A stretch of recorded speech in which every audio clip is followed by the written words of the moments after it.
Hello and welcome to the Room of Randomness. Today we'll be looking at Helluva Boss Episode 4, C.H.E.R.U.B. So this episode opens with our first glimpse of heaven in this world as we get a commercial jingle for C.H.E.R.U.B. Basically, they are the exact opposite of IMP, keeping people alive instead of killing them. The jingle itself is a lot of fun, right on par with the IMP one. But once again, it makes me question whether or not the pilot is canon, as this is very clearly supposed to be a counter to the IMP jingle that was only used in said pilot. I mean, I guess it works fine on its own, but I feel like it needs the other half of the joke. Also, what does C.H.E.R.U.B even stand for? We're never told throughout the entire episode. As it turns out, the imps are seeing this ad on their TV. For some reason, I find it kind of weird that they get heaven channels in hell. Nice one, B. Give me another, Mox. Man, it's no wonder why this company is in financial limbo.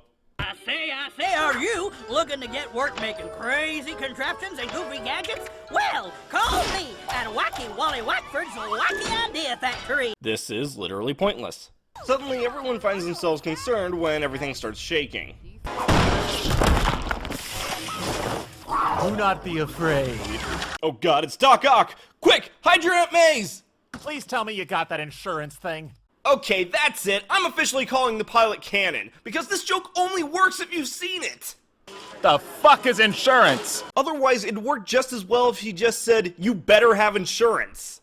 Could've just used the door, dude. Doesn't need to be this whole thing. I am eccentric and must therefore do eccentric shit. Okay, bud, when you heard that breaking the fourth wall was eccentric, they meant be meta, not literal wall breaking. As Moxie lays dying under the rubble, Loopty here explains his backstory.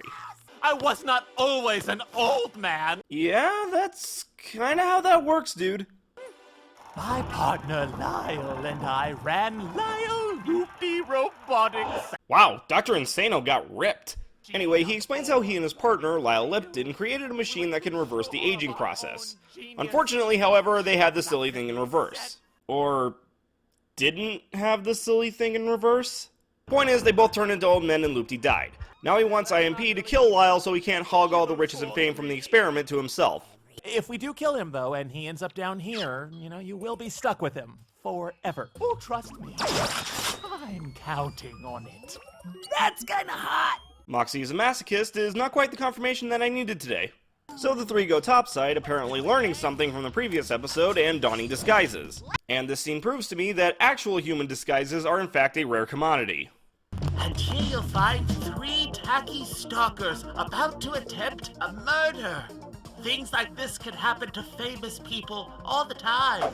You know, it's stupidity like that that makes me think that subtlety on the imp's part is really not necessary.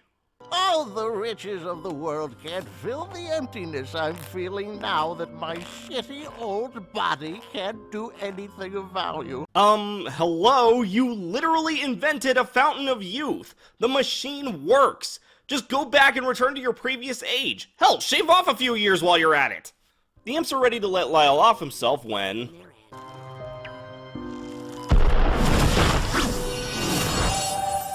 Sorry, I blinked. What happened?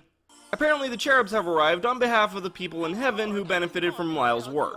Somehow I doubt anyone who benefited from this guy's inventions are in heaven. And if they are, where were they when Loopty bit the big one?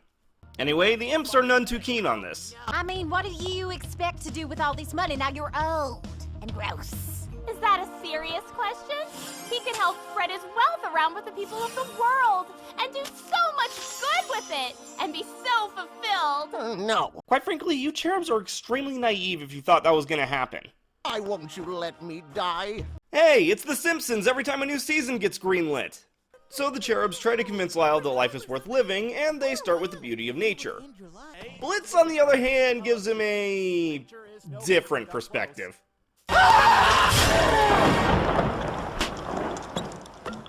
Better watch out, Patrick. Blitz is coming after one of your memes. Next, the cherubs show Lyle a bunch of kids meeting Santa. Interesting they bring up Christmas, as this whole thing kind of plays like a version of Christmas Carol where there are 3 other spirits who want Scrooge to keep being a dick. Want to see whose lap you're sitting on? Woo! As disturbing as an old man in his underwear is, I don't see how that ruins the illusion. Oh, you 3 are so utterly cruel. We're just trying to give hope to someone in need. Oh, And you three are so superior to us just because we want some selfish, greedy, authoritarian capitalist to keel over dead. Okay, maybe the imps are the unsung heroes. Speaking of singing, the cherub's last attempt comes in the form of the opera. The imps start messing around with the spotlight until...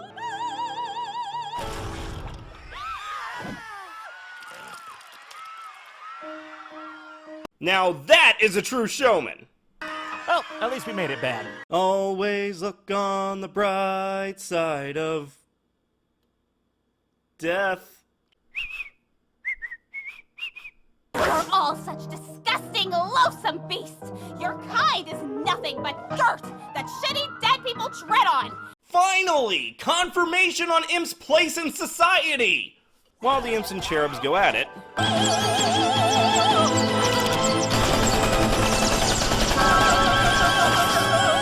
Me.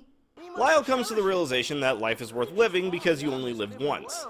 But that doesn't matter much when...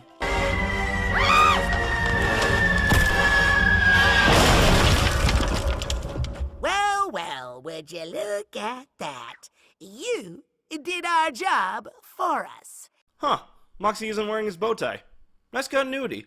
Freaking out, the Cherubs return to heaven. Or at least, they try to. Yeah, no sorry, Cletus, but I'm afraid your actions resulted in the death of a human. I'm afraid you can't re-enter heaven. Yeah, no. I mean, that last bit was more on the Imps, but yeah, that only happened because the Cherubs picked a fight. Well, the old man wanted to live again, and we didn't kill him, so we failed. So does that mean if Lyle did kill himself, that also would have been a failure? However, to the Imp's surprise, Loopty crashes into the office with Lyle by his side. I don't understand. We thought you went to heaven. Heaven? You don't make millions in technological advances and robotics by not experimenting on the poor. Yeah, you guys really shouldn't have been surprised by this. You all knew he was an asshole. The only question now is, what do two old genius robotic inventors do now that we're in hell? Did someone say I say inventors? Wow. That may be the second worst way to do a Chekhov's gun I've ever seen. I mean, my god. Unless this is setting something up for later in the series, this has absolutely nothing to do with anything. You could have cut this bit entirely and lost nothing. Literally the only thing that would have been worse is if the ad at the beginning had no payoff whatsoever. Well, despite a sour final note, this episode was great. As I said before, this feels like it's doing an interesting play on the Christmas Carol concept, and boy was it fun to behold. We got a glimpse into heaven, we saw that there's actual continuity between episodes, and the cherubs were fun foils. I hope they will come back for vengeance. This has been the Room of Randomness, and it's been fun looking at these episodes. But I think we need a break.